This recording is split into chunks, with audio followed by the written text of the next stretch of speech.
IPL mega ஏலத்தின் முதல் நாளில் டெல்லி, ராஜஸ்தான், குஜராத், கொல்கத்தா, ஹைதராபாத் ஆகிய அணிகள் யார் யாரை ஏலம் எடுத்தன என்பது குறித்து விவரிக்கிறது இந்த செய்தி தொகுப்பு. 73 கோடி ரூபாய் இருப்புடன் ஏலத்தில் பங்கேற்ற டெல்லி அணி முன்னணி வீரர் KL ராகுலை 14 கோடி ரூபாய்க்கு வாங்கியது. ஆஸ்திரேலிய புயல் ஸ்டார்க்கை 11.25 கோடிக்கும், தமிழக வீரர் நடராஜனை 10.25 கோடிக்கும் வாங்கி ரசிகர்களை புருவம் உயர்த்த வைத்தது Delhi. Jake Fraser McGurk, Harry Brook, Ashutosh Sharma, Mohit Sharma, Sameer Rizvi, Karun நாயரை டெல்லி கைப்பற்றியுள்ளது. இங்கிலாந்து பவுலிங் நட்சத்திரம் ஆர்ச்சரை 12.5 கோடி ரூபாய்க்கு ஏலம் எடுத்த ராஜஸ்தான் இலங்கை பவுலர்கள் வனிது ஹசரங்காவை 5.25 கோடிக்கும், மகேஷ் தீக்ஷனாவை 4 கோடியே 40 லட்சத்திற்கும் வசப்படுத்தியது.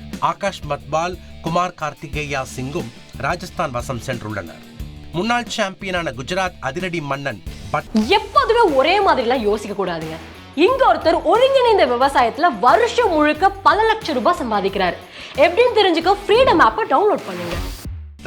15.25 கோடிக்கும், முகமது சிராஜை 12.25 கோடிக்கும், ரபாடாவை 10.25 கோடிக்கும் வாங்கியுள்ளது. பிரதீஷ் கிருஷ்ணா, மஹிபால் லாம்ரோர், குமார் குஷாக்ரா, மனோவ் சுதர், அனுஜ் ராவத், நிஷா சிந்து ஆகியோரையும் ஏலம் எடுத்தது குஜராத்.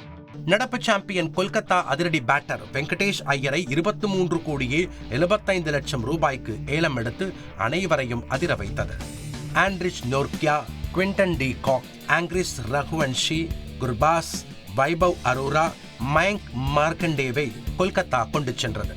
பாக்கெட் டைனமைட் என கொண்டாடப்படும் இஷான் கிஷானை 11.25 கோடிக்கு வாங்கியது ஹைதராபாத். முகமது ஷமி 10 கோடிக்கும், ஹர்ஷல் பட்டேல் 8 கோடிக்கும் ஹைதராபாத் அணியால் ஏலம் எடுக்கப்பட்டனர். அபினவ் மனோகர், ராகுல் சஹார், ஆடம் சாம்பா, சிமர்ஜித் சிங், அதர்வா டெய்ட் ஹைதராபாத் பக்கம் சென்றுள்ளனர்.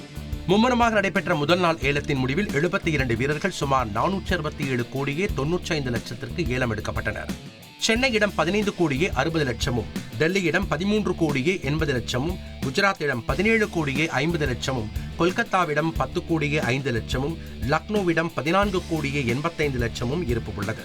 மும்பையிடம் 26 கோடியே 10 லட்சம், பஞ்சாபிடம் 22 கோடியே 50 லட்சம், ராஜஸ்தானிடம் 17 கோடியே 35 லட்சம், பெங்களூருவிடம் 30 கோடியே 65 லட்சம் ரூபாயும், ஹைதராபாத்திடம் 5 கோடியே 15 லட்சமும் மீதம் இருக்கும் நிலையில் இன்று மதியம் 3:30 மணிக்கு தொடங்கும் 2ஆம் நாள் ஏலத்தின் மீதான எதிர்பார்ப்பு எகிரி இருக்கிறது.